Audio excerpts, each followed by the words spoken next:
സംസ്ഥാനത്തെ സർക്കാരിനും CPM-നും എന്നും തലവേദനയായിരുന്ന ഗവർണർ ആരിഫ് മുഹമ്മദ് ഖാൻ പദവിയിൽ നിന്നും 5 വർഷം പൂർത്തിയാക്കുന്നു. പുതിയ ഗവർണറെ നിയമിച്ചുകൊണ്ടുള്ള വിജ്ഞാപനം രാഷ്ട്രപതി ഭവൻ പുറപ്പെടുവിക്കും വരെ ഇദ്ദേഹം പദവിയിൽ തുടരും. Uttar Pradesh governor Anandiben Patel, Tamil Nadu governor RN Ravi എന്നിവർ വിവിധ സംസ്ഥാനങ്ങളിൽ 5 വർഷത്തിലധികമായി പദവിയിലുണ്ട്. നേരത്തെ ആരിഫ് മുഹമ്മദ് ഖാൻ ഉപരാഷ്ട്രപദവി ലക്ഷ്യമിട്ട് നീക്കം നടത്തിയിരുന്നുവെങ്കിലും നറുക്കുവീണത് ജഗ്ദീപ് ധൻഖറിനായിരുന്നു.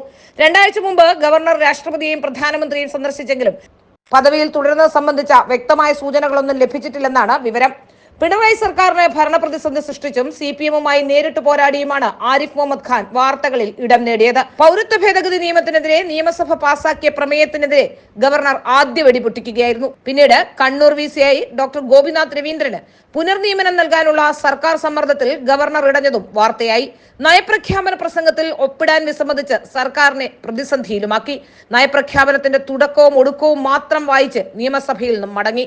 രാഷ്ട്രപതിയായിരുന്ന രാംനാഥ് കോവിന്ദിന് ഡീലിറ്റ് നൽകാനുള്ള ഗവർണറുടെ താൽപര്യം സർക്കാർ നിർദ്ദേശത്തെ തുടർന്ന് കേരള സർവകലാശാല നിരസിച്ചതോടെ ഏറ്റുമുട്ടലിന് പരസ്യ സ്വഭാവം വന്നു.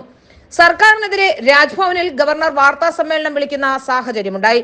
നടപടിക്രമങ്ങൾ പാലിച്ചില്ലെന്ന് കണ്ട് സാങ്കേതിക സർവകലാശാല VC നിയമനം സുപ്രീം കോടതി റദ്ദാക്കിയത് ആയുധമാക്കി 9 VC-മാർക്ക് ഗവർണർ കാരണം കാണിക്കൽ നോട്ടീസ് നൽകി. ഇതിൽ കാലടി, കണ്ണൂർ, ഫിഷറീസ് സർവകലാശാല VC-മാർക്ക് പദവി തന്നെ നഷ്ടമായി. VC നിയമനത്തിൽ ഗവർണറുടെ അധികാരം കവരുന്ന രീതിയിൽ സെർച്ച് കമ്മിറ്റി ഘടന മാറ്റിയുള്ള ബിൽ നിയമസഭ പാസാക്കിയെങ്കിലും ഗവർണർ ദീർഘനാളത് തടഞ്ഞുവെച്ചു. ഇതിനു പിന്നാലെ ചാൻസലർ സ്ഥാനത്ത് നിന്ന് ഗവർണറെ മാറ്റാനുള്ള ബില്ലും നിയമസഭ പാസാക്കി. അതിലും ഗവർണർ ഒപ്പിട്ടിട്ടില്ല. ബില്ലുകൾ കൂട്ടത്തോടെ തടഞ്ഞുവെച്ചതിനെതിരെ സർക്കാർ സുപ്രീം കോടതിയിൽ എത്തിയതോടെ ഇവ രാഷ്ട്രപതിക്ക് റഫർ ചെയ്യുകയും ചെയ്തു. ഗവർണർ സർക്കാർ പോരിൽ 11 സർവകലാശാലകളിൽ VC നിയമനം മുടങ്ങി. ഏതായാലും തടഞ്ഞുവെച്ച ബില്ലുകൾ ഒപ്പിടാതെ തന്നെയാണ് ഗവർണർ തന്റെ കാലാവധി പൂർത്തിയാക്കിയിരിക്കുന്നത്. ഇനി ഗവർണർ തുടരുമോ അതോ മറ്റ് ഗവർണർ വരുമോ എന്നുള്ളതാണ് കാണേണ്ടത്.